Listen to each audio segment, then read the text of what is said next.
All right, everyone, welcome back to another episode. Today we have, I'd say, a guy that I really look up to. And when I was younger, and he doesn't know this, so I waited till we were on recording. He actually said something to me that I can replay in my mind. I'll say it later in the interview, but his name's Dan Martell, and welcome to the show, man. Tyler, now you got me curious, man. I know. Actually, I appreciate it. I'll let it unfold the way you want it to happen, but it's an honor to be here, man. I'm a big fan. Okay. Yeah. It was something that it was in an elevator at Mastermind Talks that you said to me that actually changed the trajectory of my life. Like that big. It's pretty cool. So, but we'll say it at the end. So we'll say cool. That's a great open loop. Yeah, I know. That's what I was thinking. But to start, for those that don't know, can you give just a little introduction, who you are, what you do, basically? Yeah. So Canadian, first and foremost. I live in a place called Kelowna, British Columbia. I spent most of my life though in the US, not most of it, but like my working career. I moved down, spent time all over, but San Francisco. Most people today know me as the software guy. So I run the largest coaching organization for software CEOs called SaaS Academy. We have 1,000 active clients. I've coached all the top CEOs that people would know, from ClickFunnels to Carrot.com to Proposify to Deal Machine. I mean, you name it. It's a good chance I've worked with the founders. I've built and exited 3 companies myself. So Clarity.fm, Flowtown, Spheric Technologies. And I'm also an investor in software companies. So I've invested first money in companies like Hootsuite, Udemy, Intercom, Unbounce, and 50 plus others. I'm actually going to be announcing a $100 million fund that I just put together. Just a bunch of, I do stuff in software. So that's my world. And I just happened to write a Wall Street Journal bestseller, which is kind of still blowing my mind. Yeah, dude, it's incredible. Okay, so I want to start here because I know that everything you just said is amazing, but I know your childhood was not that clarity, I guess was just to use a little pun there for you.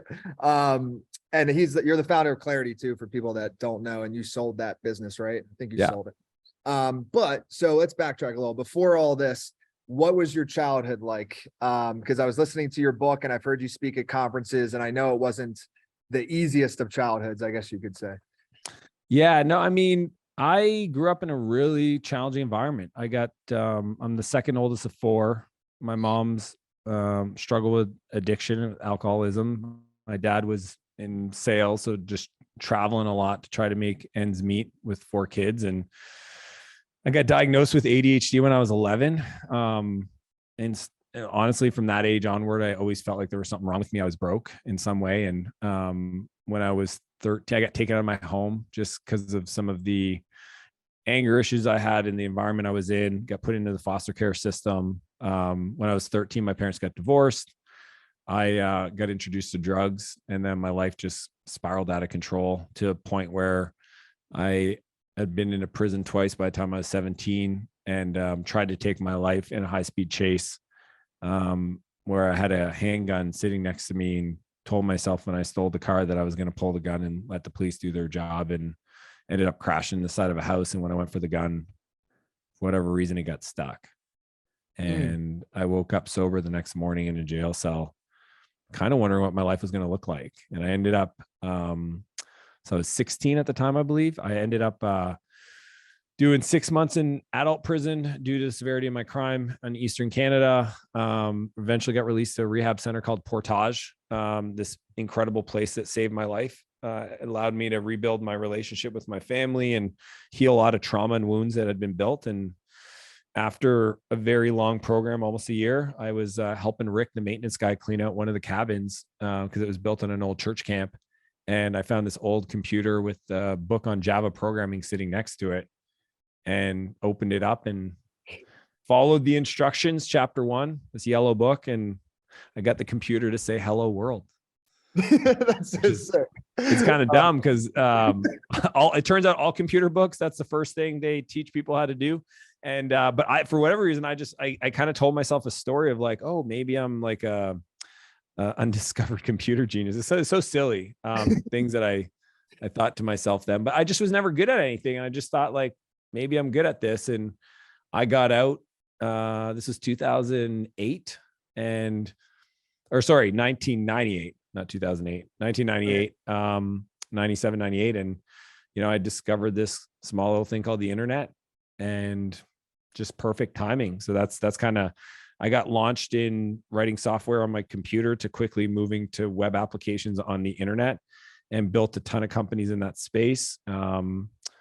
And just kept learning and growing. And what happened for me, Tyler, was like entrepreneurship became like this personal development program, right? Like just the journey of like betterment. And like, if I wanted to have more success in my business, I had to look in the mirror and say like, who do I need to become? And then software just became the addiction that turned out to be a positive addiction instead of one that was obviously negative, like drugs or alcohol and stuff like that. So yeah, man, I've been sober ever since, and I've got 2 beautiful kids. I have a beautiful wife, live in a completely different life. My family and I, it's kind of crazy. I just got back from Nashville, where I flew my dad and his wife to come hang out at one of my events, where we had, hundreds of my clients fly in. And yeah, anybody sees our lives today, they just can't even imagine that was my story. Yeah, man. And so real quick, I have like 4 questions. So first one is, though, 6 months in prison, real quick. That's a kind of a long time. What was that? Besides, obviously, I mean, I would guess potentially boring. What was that like? Or you mean that's when you were reading and really working on yourself, so you actually filled the time? I tried. I mean, I wasn't that smart when I was there. I mean, the big thing I told myself is like, I gotta smarten up, right? I can't, because the percentages of people that end up back, if you go to jail twice, it's like 99.8%, right? Yeah. And I didn't want to be part of that statistic, and I wasn't an adult yet. So I don't have any adult criminal charges, because I did this all as a juvenile. But prison's probably like the most degrading thing you can do to human. And I mean, it's designed to be, so it's not like a big surprise. But yeah, man, I remember spending 3 days in the hole because I got in a fight with this kid named Kirk. That was horrible. I mean, 23 and a half hours in your underwear, staring at a stainless steel toilet and sink. They let you out for 30 minutes to take a shower and go outside in the pen. Essentially, it's just like an open air concrete square. It's like 10 by 10. Yeah. So yeah, man, prison is definitely not a fun place to be. Yeah, no. And I think, well, if it did anything good, it probably made outside of prison feel that much better, right? Because you got to experience that. So now, dude, I like, this is what's funny for me is, and there's this great quote that says, I don't need what I want. So like, that's my philosophy in life. Like, I am incredibly driven and I have desires, but I also have zero care if they come true or not.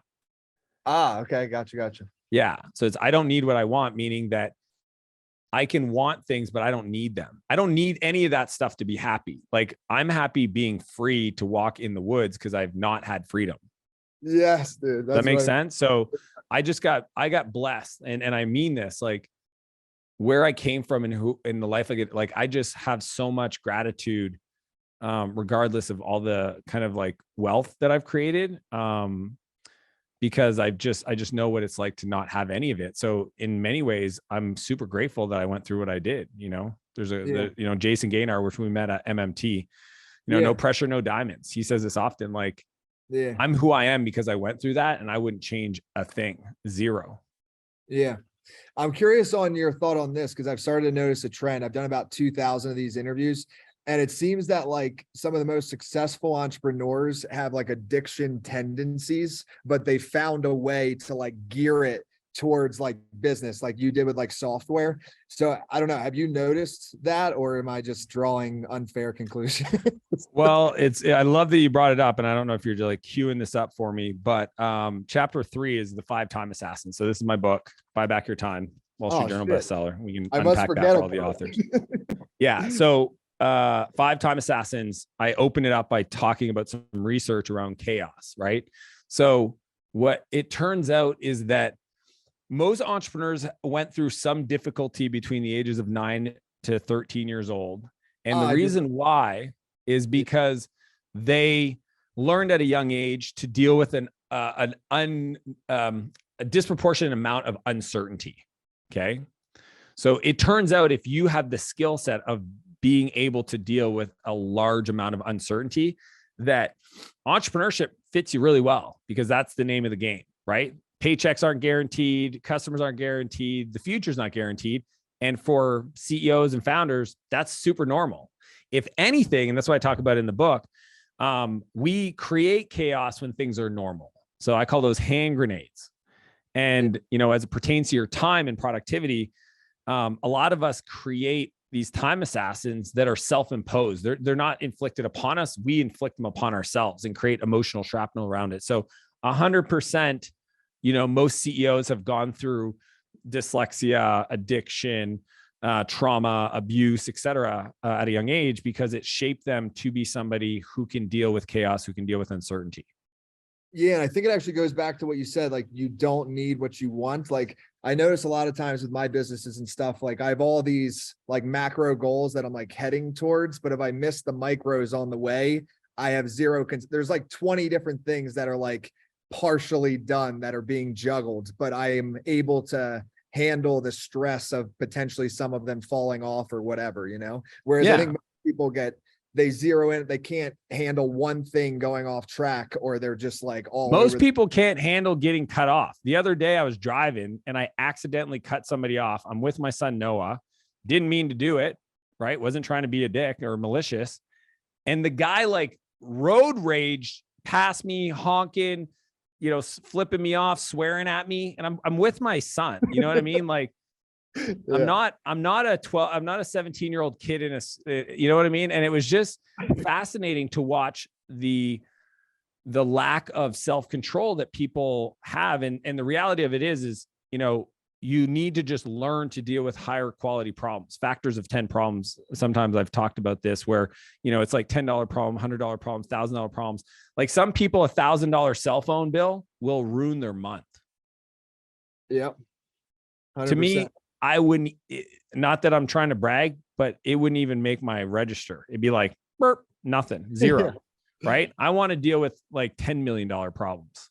Yeah. And you talk about that in the book too, actually, where like a lot of times CEOs, because they think they're the only ones that can do the stuff, even though it's like $10 to $100 issues, they are so like, I don't know if it's like an ego thing or they're just lost in themselves, but I think it's every entrepreneur goes through it because they built it up to a point, and the only way to get to the next point is to let go of most of the things that you've been doing. It's 100% a psychological thing. It's not. Yeah.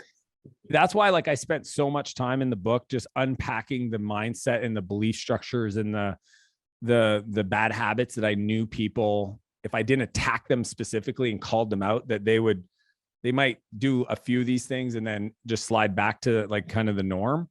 But I mean, that's the name of the game. If you want to build a business, you got to get really good at letting go. There's just no way. There's not enough hours. It's so funny. Like my dad the other day, he's like, how many people are going to your event? I was like, I don't know. He's like, how do you not know?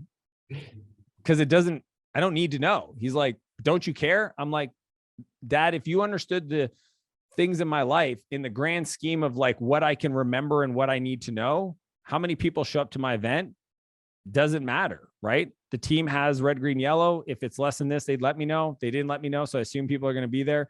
I'm going to get on stage and do my thing, and I'm going to keep moving through life. And for some people, like he was like, well, how much does your event cost? I'm like, I don't know. Well, how do you not know how much your event costs? Because I don't run my events. Yeah. He's like, well, who runs your events? I was like, Jasmine. Ask Jasmine. He's like, isn't it weird you don't know? I go, no, Dad, there's an event budget.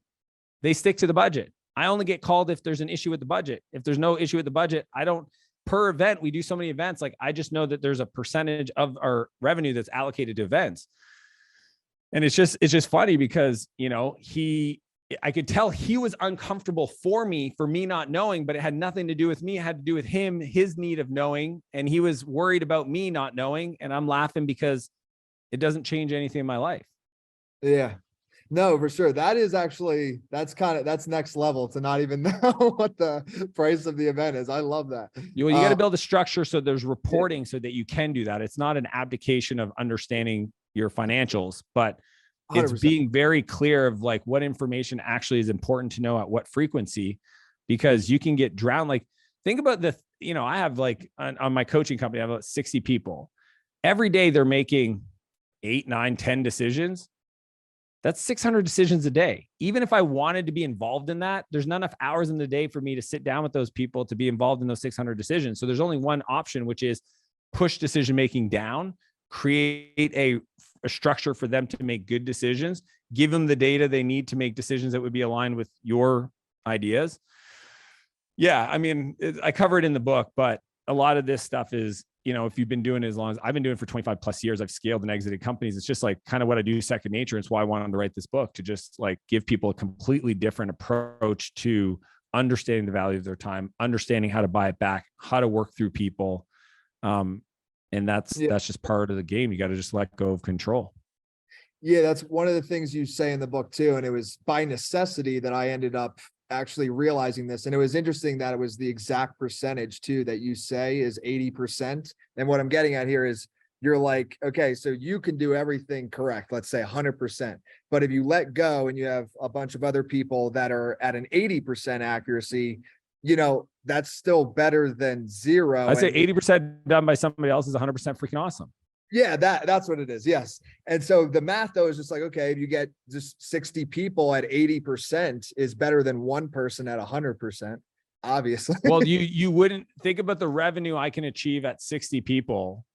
So it's like, you can be 100% and you do it, and that's fine. It's just, you're going to cap your revenue. Like there's just no physical possible mathematical way for you to do more with your time. Yeah. At a certain point, like you can be as productive as you want and all the automation and the hotkeys and all this stuff. I can just always out execute and move faster because I'm able to hire, train, retain top talent and work through them to literally, I buy companies, I hire CEOs, I run them, done. Like how much of my time? I don't know, board meeting, 90 minutes once a month. Yeah, sick. So let's talk a little bit about, and then we can dive more into the content, but a lot of my audience is authors or like aspiring authors. So what was I guess we could start with just macro, like overall experience of you writing and marketing the book? Well, I'm going to give you my goal every time I do a podcast is to make it one of the best podcasts you've ever had, which is, 2000 episodes or whatever. It's a lot. I'm going to break it down for everybody. I've got bulk orders, book summit, internal emails and social, 4 is partner email newsletters, and 5 is podcast tours. So I broke it down into those 5 strategies.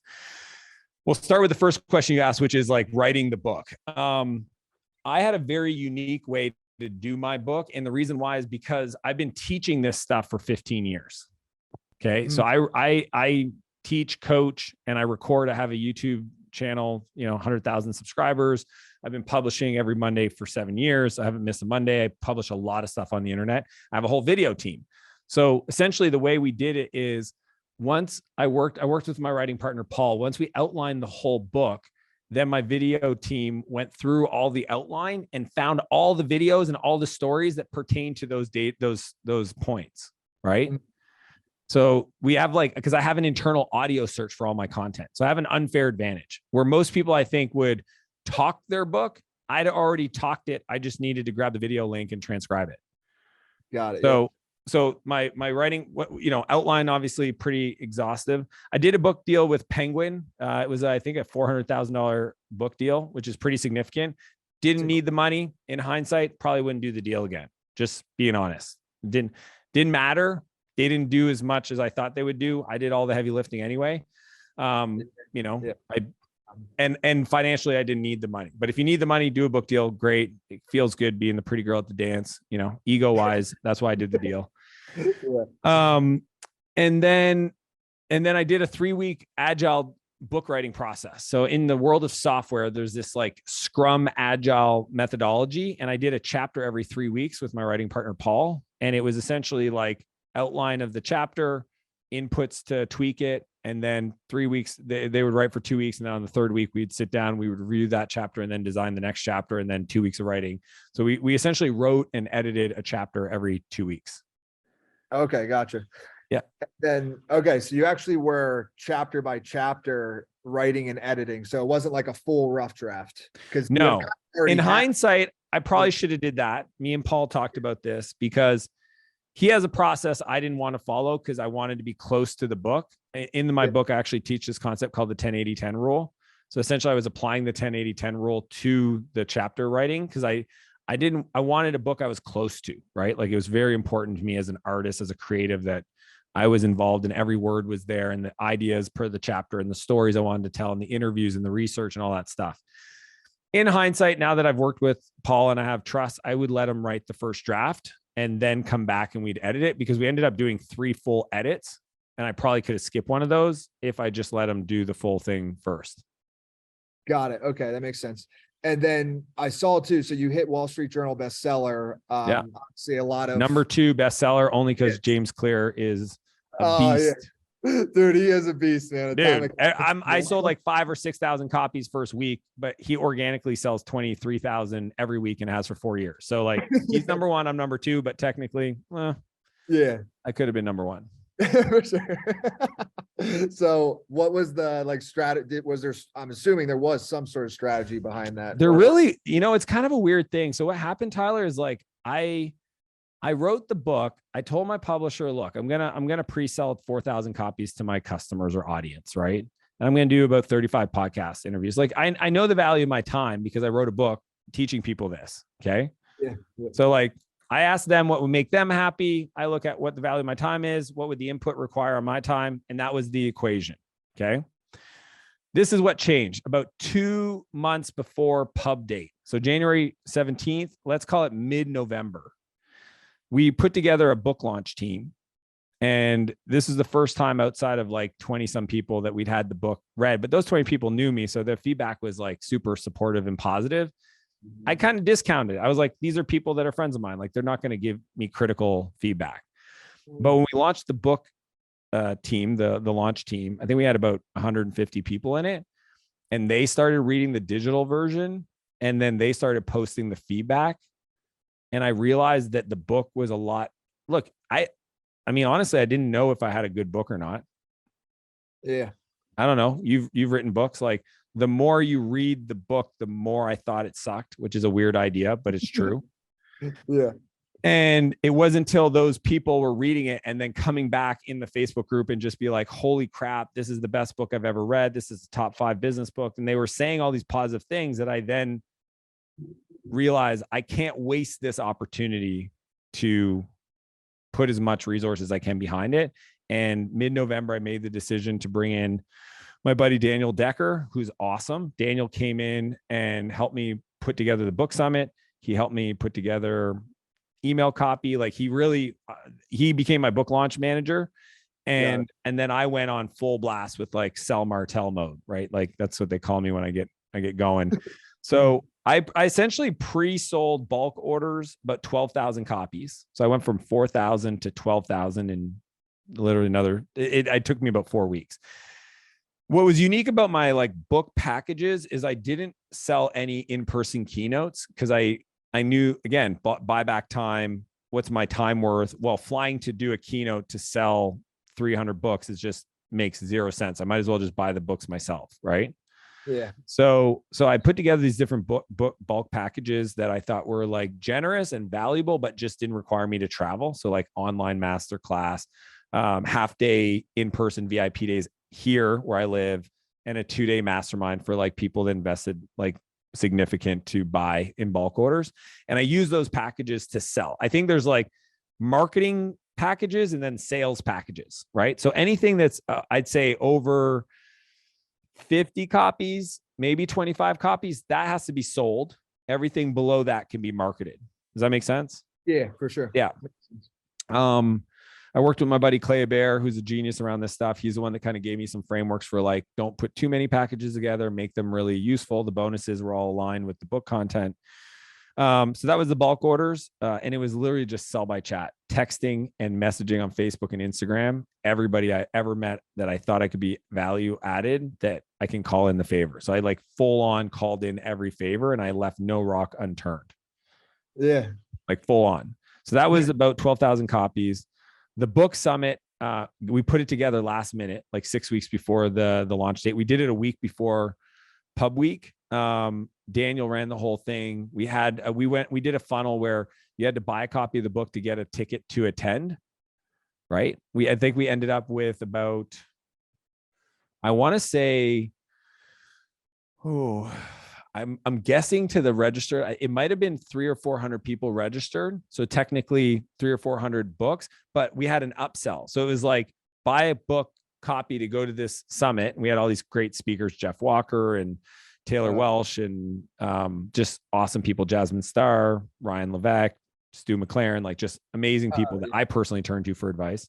Yeah. And once they registered, then there was an upsell to buy 4 more and then get access to the recordings. That's what we did. It was the recordings was the upsell for the 4 books. If you bought 4, you get the recordings of the summit.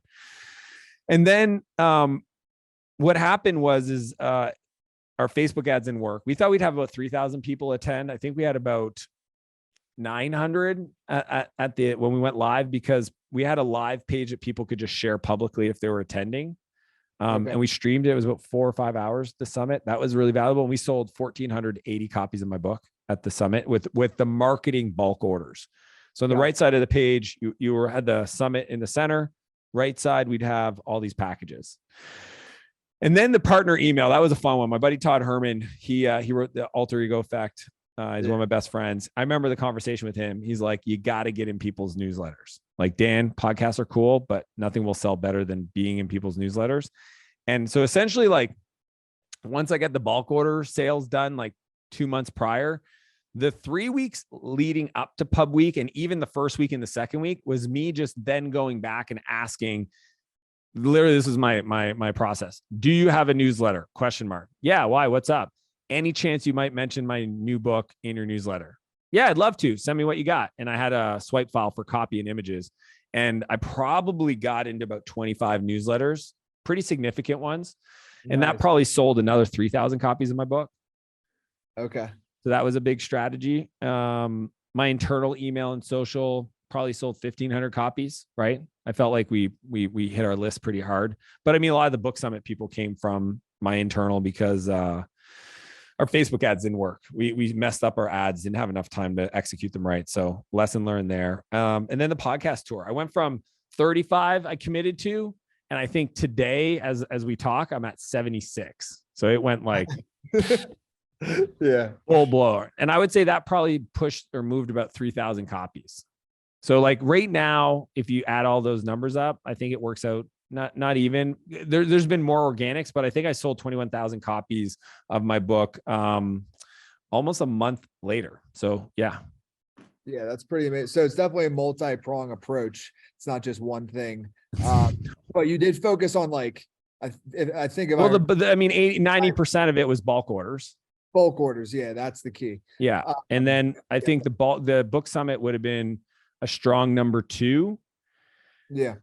And then I would, if I had to pick between the podcast tour and the partner emails, obviously the partner emails, but there's a halo effect to the book. So it's like, can you sell books? Yes. But, doing the podcast tour allowed me to reconnect relationships like yourself, right? Like, you need a reason to go on somebody's podcast, right? Like, hey, I want to go on your podcast. It's like, well, what do you got? What are you doing? What do you, like, well, I'd have you on regardless. Well, I appreciate it. But like for most people, there's, there's got to be an event that's newsworthy typically. And I thought that was a really cool side benefit that led into business deals and other, potential customers and stuff. So like, I talked to Joey Coleman about, he wrote the book, Never Lose a Customer Again. Dude, that's a great book too, man. Great book. Game and look, this book was built by people. Like there's so many people I could sit here and mention 25 other people, Jason Gaynard, Ryan Holiday, just for giving some great advice. But yeah, Joey told me about the podcast tour.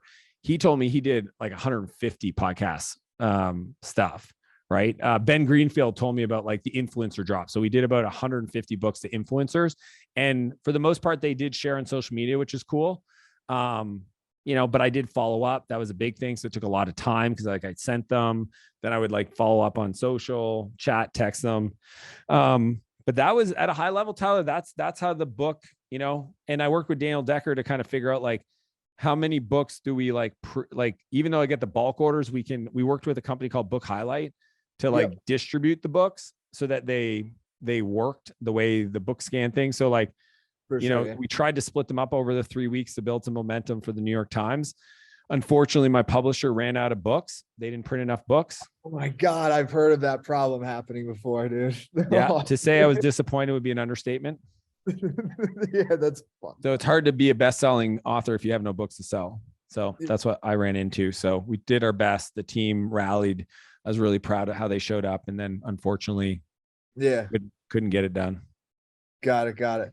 Well, yeah, I mean, I think this part, I'll clip this as like a segment because that literally lays out the whole plan, makes complete sense. And again, yeah, I mean, that sucks. I've heard that happening so many times though. It's like when you do one of those campaigns, like one of the first things is, and I don't know, I guess the publisher feels it's like risky because they don't know, but still, dude, it's like, if you're going for it, you need it there. But this is the thing is they, Yeah. you know, I honestly, They dropped the ball at the end of the day, but yeah.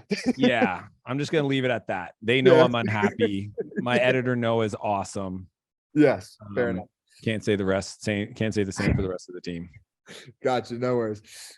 This is a nervous laugh, by the way. This is not an actual laugh. No, I know. I'm okay with it. The good news is like I can, you know, we're in a world of self-publishing. Like 100%. I have zero need to have any publisher like me at all. And I definitely will write many, many other books. And For sure. I learned enough through this process. So one thing I just, because I have a lot of questions I want to ask you, but I know we only have about like 20 minutes left. So one thing I wanted to ask you, and if it's not your topic at all, we can skip it, but do you have any thoughts on like AI and stuff and where that's heading? I feel like you'd be a decent guy to ask that question. So I do. I'll tell you, we're working on a new book for my software stuff. And so, you know, the thing with artificial intelligence is that it's like, it's near real time and it's changing week to week. Okay. So what I share today fundamentally could be different in 6 weeks, 3 months, 6 months for sure, 18 months guaranteed. But here's what we've built, and nobody has access to this just because I'm a coaching company that's a software coach. So I have access to actually like data scientists and AI developers and all this stuff. I've essentially indexed and created a GPT model for Dan Martell. So I have internally to our team, we have a model that you can ask questions of it and it will answer as if I answered, and it's better than I could answer. It's insane. It's crazy just because I have all the content, right? I have thousands of hours of recordings to train it.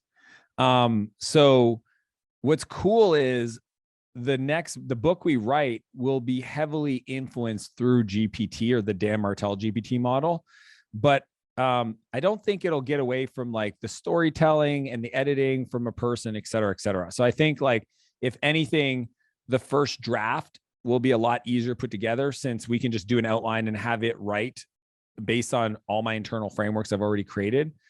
It can write the first draft, and then my writing partner, Paul, and the team can essentially edit and do research and interviews and all that stuff to add the kind of the spices to the book to make it a great book.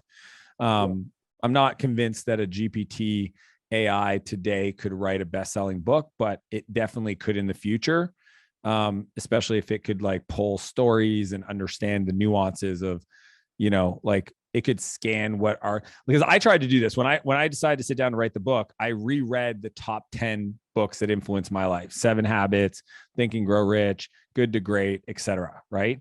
And then I tried to, you know, embody that book as I wrote, right? And just the essence of it, you know, in 7 Habits, he tells a lot of personal stories about his family and his kids. And so I like tried to do that. So I'm pretty certain that, you know, an AI, what's called a co-pilot, like a writing co-pilot, could actually produce some great stuff in the near future. It's not there yet today, but for most people that just want a book, it could probably do it today. It just wouldn't be a great read. Got it. Some editing. And so this thing that you've created for yourself, that I could see being very appealing for a lot of people. Is that something that you would maybe like pack, or no, just keep it to yourself? No, it's well, so here's what I'd say. Fair enough. Yeah. There's a good chance that I will invest and support the company. So I'm working with a team, and there's a product that's in the kind of like learning management space. So think of like Kajabi, but if Kajabi had this built into it. Okay, gotcha. Right. So it would be built into a learning management system for coaches and training. It wouldn't be a standalone kind of interface for anybody. Okay, got it. Yeah. Yeah. So if people follow me on social media, I'll probably share it at some point and be like, hey, pretty excited to be involved in this company, and here's what it does. And you guys will know, oh, that's the thing that Dan was talking about. Okay, perfect. But we have the prototype working now, and it's pretty scary awesome. Dude, that's nuts. So, and then before you change topics, any other thoughts on like AI besides like the book stuff, or just, I guess maybe even related to like health, or just in a general, any worries with AI, like how Elon says we're all potentially doomed? No, am I worried? I'm worried about the human race in general, Yeah, but I think AI is just one of several existential risks that we have that people are kind of not awake to. yeah, that's fair. Yeah, I'm Uh, kind of weird like that. Like I'm just an optimist, and if that optimism then one day proves too optimistic, and unfortunately some bad stuff happens, it just is what it is. But I'd rather live in an optimistic point of view than a pessimistic one. I agree. So another topic I wanted to touch on with you is like I follow you pretty closely. Not in a weird way, just in a so you seem to me like you're just always on it, right? So like, not to ask the cliche question of like what's your routine, but what I'm asking is like kind of like what is your routine and like health Yeah, wise, I mean, what do you do to stay in that flow, I guess? the good news is I put it all in the book. I'm actually just, here it is on page 141. That's my perfect week. It's all in there. So I have a whole chapter called The Perfect Week. But I mean, the thing with habits, and Hal wrote the best book on this, The Morning Miracle, about habit stacking, is if people tried to do what I do today, it would feel like a lot of work because it's a lot of stuff. But for me, I just kept stacking it till it became my identity. So for example, not working out would feel as weird as not wearing pants right now. Yeah. So, but some people, working out is effort. They're like, I got to psych myself up. I got to go to the gym, blah, blah, blah. For me, it's the opposite because, sweat every day is a mantra. It's just who I am. I do 2-a-days. Like when I'm doing 75 hard or training for triathlons or Ironman, like 2-3 times a day isn't weird. So there's like habits I do, like I would say, even my nutrition, like I track my macros. I eat lean and mean, protein, greens, high quality, dense, nutrient rich food. And, I'm fortunate that I don't have to think about it because I have a house manager that takes care of our nutrition, right? Like my lunches are planned. I don't wonder what's for dinner. It's figured out, right? And it tracks to my macros. They work with my nutrition. So like that's stuff that people would go like, oh, wow, that must be nice. It's like, yeah, but you can start by just doing meal prep. You can start by just doing meal plans. So I've just over the years gotten really good at being somewhat disciplined for things that I like in my life. Because I think about the concept of spiraling up versus spiraling down. And I think most people are either spiraling up or they're spiraling down. And if they're spiraling down, there was a moment in their life where they started the downward spiral, but they don't even know that it was that one decision started the downward spiral. Does that make sense, Tyler? Yeah, for sure. Yeah. So I'm just so cognizant of that I make sure that today isn't the day I spiral down. Yeah, that makes sense. By staying on top of these routines. But I have a lot of routines that I do. It's kind of like what we were talking about at the beginning, where it's like, we'll be juggling like 20 different things. And if some things fall off, it doesn't like fuck our whole week up. Whereas with some people, one little thing goes wrong, that's the spiral. And then it just keeps going for totally. Yeah. They're like, I got in a major snow biking accident and like almost broke my femur. And, I'm walking with a limp, but I still go to the gym. Some people have a cold and they're like, I got to stay home in bed and can't work out. It's like, seriously? Yeah. There's levels to it all. And it's whatever, and there's no judgment. Like, it's just whatever they're at in their journey. Right. Here's what I know. Doesn't matter who you are, to some other person, you're living their dream life. That's true. Yeah. That's a cool perspective to consider. Yeah, it is. If you're listening to this podcast, I guarantee there's a person in the world that your life would be their dream life. Mm-hmm. So it's all perspective.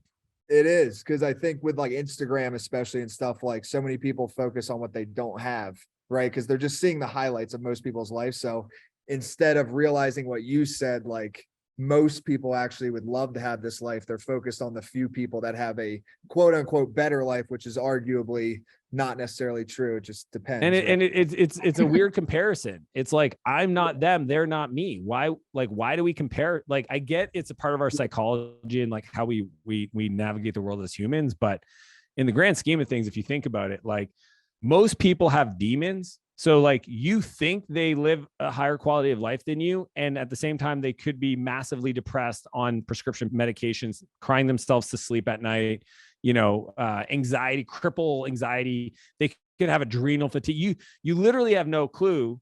But here's what I know is you can just ask yourself, am I proud of today versus who I was yesterday?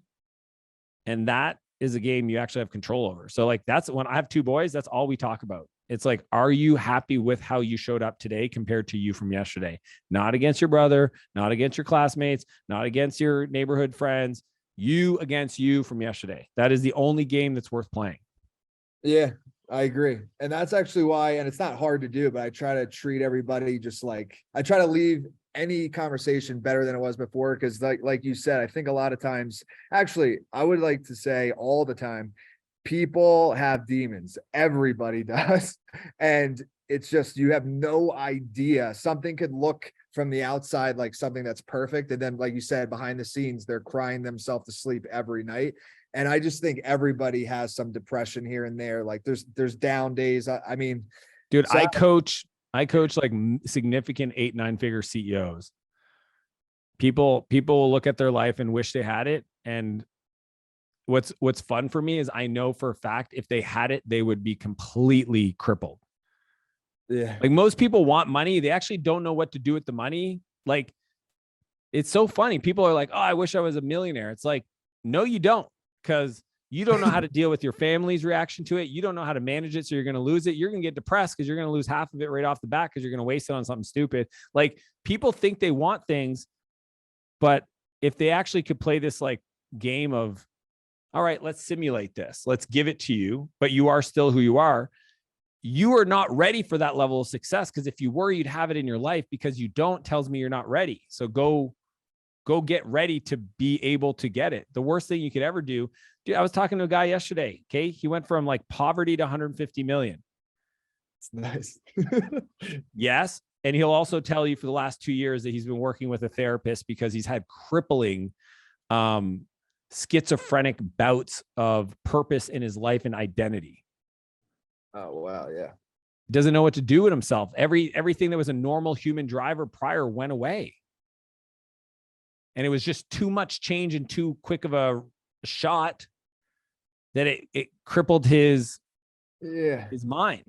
I think there's actually a video I saw you talk about in one of your posts is like, you were like, if you're depressed, it's because you're focusing so much on yourself when you need to focus on helping others. Am I correct on Yeah. this? Well, the idea is like depression is based on a past that like it's you reflecting on your past. Worry and anxiety is you worried about a future. Mm-hmm. Neither have happened anymore. So they're not real. And you get to choose what you focus on, faith over fear. So if you have depression, know that you're backwards looking. If you have anxiety, it's because you're future worry looking. And the only person that gets to choose what they focus on is you. Mm-hmm. Like faith and fear are the same thing. It's a future anticipation of an outcome. Faith is a positive outcome. Fear is a negative outcome. But neither are more probable to happen, right? They are going to happen or they're not, but you can choose what you focus on. So that's the beauty is when I coach people is we get really clear on the psychology of this stuff and the mindset, right? Yeah. And if you get good at it, all the material stuff just takes care of itself. It's kind of crazy to watch. Yeah, that was, that was pretty impactful video for me. And it makes a lot of sense and I think even Tony Robbins, he's like, it's one of like the 6 basic needs or something like that. Like you need to be contributing in some way. And I think a lot of times, and oh, wow, this is crazy. This came full circle because this has to do with what you told me at the mastermind talks is that basically a lot of times when people are so focused on the money, once they have it, then they don't know what to do. Right. Whereas if you actually are doing something that is impactful or meaningful to you, the money will keep flowing and that's great. But then you won't be confused on what to do after you have it because you're still like on that path. Totally. Which hopefully, so I'll say what it is now. Hopefully this buildup wasn't for nothing. But so I don't remember the exact words, but it was something along the lines of this. It was after that guy, if you remember, I think his name was Soli, and he did that like poetry thing. Yeah, the spoken artist. Yeah. Yes, yeah. That was like the coolest thing. And I think after that, there was like a break in the conference, and I was like in the elevator, and it was you and Renee outside, and we were talking a little bit. And it was something at that time, I was just interning for Jason. Like I had no personal success whatsoever at the time. So it was something along the lines, we were talking, and you gave me your Clarity VIP, and you're like, if you ever need help, hit me up through here. And I was like, yeah, dude, like, I know I'm going to be successful one day. Like it's going to happen. And then you like looked at me and said something like, I know you will, but what are you going to do that's going to be great? It was something like that. And it like shifted my focus so much on trying to become a millionaire and actually building something like this that I'm proud of. So yeah, I mean, maybe seems minor to people, but actually was a complete trajectory change. So appreciate it. Well, I mean, I remember I used to say this often when I gave those talks around that time, which is, I have no doubt that all of you will be successful, but will you matter? Oh yeah, it was something like that. Yeah, it's literally like, you're not in this room if you're not going to be successful. Give it enough time, you're going to do something great, but will it matter? Yep. Right. And deciding up front, okay, how does this success actually matter and not just be a thing that I personally take all the value from and make it mean more? That was why I would share that message with people. So I'm glad that resonated. Yeah. I think that is exactly what it was. So I forgot the exact terminology you used, but like either way, the impact hit. So it worked. Cool. So yeah, I think like a couple minutes. So I want to like leave the floor to you. If there's anything we didn't cover that you want to share, please do. And then let people know where they can get the book, social medias, all that stuff. Yeah. Well, I mean, I want to share this. Everybody here is, for the most part, going to write a book. The best book you could write comes from the most pain you've ever experienced. And the reason why is that person has the most unique perspective on that pain to be able to communicate a story of transformation. So one of my mentors said to me once, he said, we were talking about like impact in life. And he asked me, what pain or problem did you experience that you would like to help other people avoid or get through easier? And I just feel like, James Altucher recently said this to me. He goes, only people have gone through massive pain and challenges around a thing can write a great book around it. It's like, he goes, for example, Brad Pitt could never write a book about, picking up women because he's a good looking dude. He's never had an issue around that. He goes, I could write that book. James Altucher. Yeah. He says this, and it's hilarious. You know what James looks like. But he goes, but Brad could write a book about how to live with Angelina Jolie and her 17 kids, right? Because he's gone through a lot. So I hope if anybody's on the fence about leaning into writing a book that's going to force them to like deal with massive challenges and be very vulnerable, like I did in my book, like trust me, like I had to ask my dad, hey, I'm going to write about this in this way. Is that okay? Right. I had to ask my mom, is that okay? Like they're still alive. Right. Mm-hmm. And I just encourage people to lean into that, because that is actually a unique transformational tool that you own, that I don't have, that Tyler, you don't have, or whoever, like, and that perspective is what can have the biggest impact on the world. Mm. Dude. And where can people get the book and socials and stuff? Yeah. Book is buybackyourtime.com. Best place to get it. You can click through to Amazon or your other retailers, but come back and download the workbook. It's a free workbook. It's got all the different processes and templates that I talk about in the book. And this book is really designed to help people create a life they never have to retire from, right? What I call unlimited creation, or your empire, which is, a life of unlimited creation. So if that motivates, or it's for the creatives, it's for the artists to do more art. And it's also for the 9-figure entrepreneurs to build a life that doesn't suck. And then I'm on all social media at Dan Martell, 2 L's of Martell. Instagram.com/Dan Martell is my favorite. My stories is like, I run that. The team runs the rest of the other accounts, but it's all me. Obviously, it's my content. But yeah, if you read the book and it impacts you, I would just ask that you leave a review on Amazon. That's how the flywheel gets built. And it would mean the world. Thanks again for coming on, man. I appreciate it. Awesome. Thanks, Tyler.